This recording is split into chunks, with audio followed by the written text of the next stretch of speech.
భారత్ లాంటి బలమైన జట్టుకు కొంతవరకైనా పోటీనిచ్చేలా కనిపించిన యుఏఈ జట్టు ఆశలు గల్లంతయ్యాయి. మెలికలు తిరిగే బంతులతో ప్రత్యర్థిని ముప్పతిప్పులు పెట్టిన కుల్దీప్ యాదవ్, అలాగే తనకు వచ్చిన అవకాశాన్ని ఒడిసి పట్టుకున్న ఆల్రౌండర్ శివం దుబే మ్యాజికల్ బౌలింగ్ తో భారత్ అదరగొట్టింది. ఆసియా కప్ లో భాగంగా దుబాయ్ వేదికగా జరిగిన మ్యాచ్ లో టాస్ గెలిచిన భారత్ తెలివిగా బౌలింగ్ తీసుకుంది.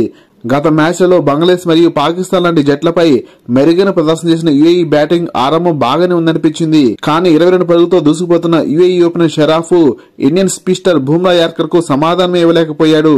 ఇక స్పిన్నర్ల రాగతం మరింత ఒడిగిపోయిన యుఏఈ చకచకా వికెట్లు కోల్పోయింది. మరీ ముఖ్యంగా కుల్దీప్ యాదవ్ సంధిస్తున్న గూగులీలకు యుఏఈ బిత్తరపోయింది. బంతి ఎక్కడ పడి ఎలా వస్తుందో తెలియక యుఏఈ బ్యాటర్లు తికమకపడ్డారు. ఇండియన్ కెప్టెన్ సూర్యకుమార్ యాదవ్ తన మార్క్ కెప్టెన్సీ మరోసారి చూపిస్తూ బంతిని శివం దుబేకి అందించాడు. తమ జట్టును కాపాడేవారు లేక బిక్కుబిక్కుమంటున్న యుఏఈని బెంబేలెత్తిస్తూ శివం దుబే 2 ఓవర్లలో కేవలం 4 పరుగులు ఇచ్చి 3 వికెట్లు పడగొట్టాడు.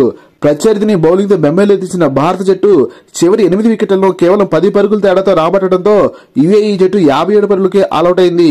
భారత స్పిన్నర్ కుల్దీప్ యాదవ్ 4 వికెట్లతో యుఏఈ పతనంలో కీలక పాత్ర పోషించాడు. 58 పరుగుల టార్గెట్ తో బరిలో దిగిన భారత ఓపెనర్ అభిషేక్ శర్మ మొదటి బంతిని సిక్సర్ గా మలచడం, ఆ తర్వాత చకచకా బౌండరీలతో రెచ్చిపోవడం జరిగింది. మరోవైపు శుభ్మన్ గిల్ క్లాసికల్ బ్యాటింగ్ తో దూసుకుపోయాడు. 30 పరుగులు చేసిన అభిషేక్ శర్మ అవుట్ అయినప్పటికీ ఇండియన్ కెప్టెన్ సూర్యకుమార్ యాదవ్ ఎదుర్కొన్న తొలి బంతిని సిక్సర్ గా మలిచి విజయ లాంఛనాన్ని పూర్తి చేశాడు. ఆసియా కప్ లో భాగంగా ఆదివారం రోజు భారత్ మరియు పాకిస్తాన్ జట్లు తలపడనున్నాయి. లేటెస్ట్ క్రికెట్ అప్డేట్స్ కోసం వీడియో లైక్ చేసి ఛానల్ సబ్స్క్రైబ్ చేస్తామని ఆశిస్తున్నాం. Thank you for watching.